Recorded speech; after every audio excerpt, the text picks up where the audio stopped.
E continuando com mais informe, Carnaval 60 está chegando a seu ponto culminante. Obviamente, trampando, eu ia começar a instalar tenda em LG Smith Boulevard, para se preparar para a parada na grande, tanto de muita como também de gente grande, de semana nos dilante. Nosso colega Aishel, atual, obviamente, rato e a fazer o seguinte reportagem. Durante fim de semana, nós fomos tomar nota que o Vondeland e acaba diferente trailer que da poni e a parada na mais grande de Carnaval 60 lo toma lugar em curto tempo aqui na praia.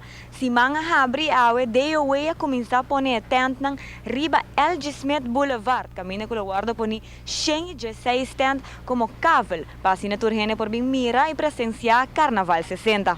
A vez começar barato, já vai ter full semana de chete, nos meses tá já vai para delante, de chete de bitum, está preparado coisas, põe tent, nós temos põe nos barinang e preparado coisas para evento que vai tomar lugar.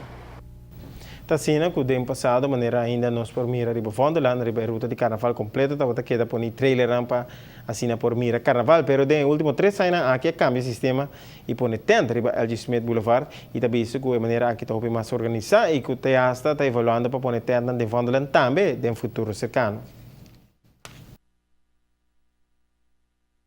Em total, maneira já mencionada, 116 tent colocadas por riba LG Smith Boulevard.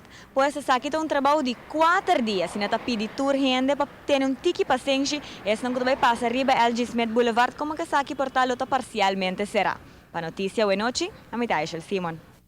Ora di pone tent que o trailer está doce como que sabe que tem tudo gente sentimento de início de parada, pero que recorda também tour para acordar que te saquean também no tempo, segundo a fecha estipulada depois de Carnaval.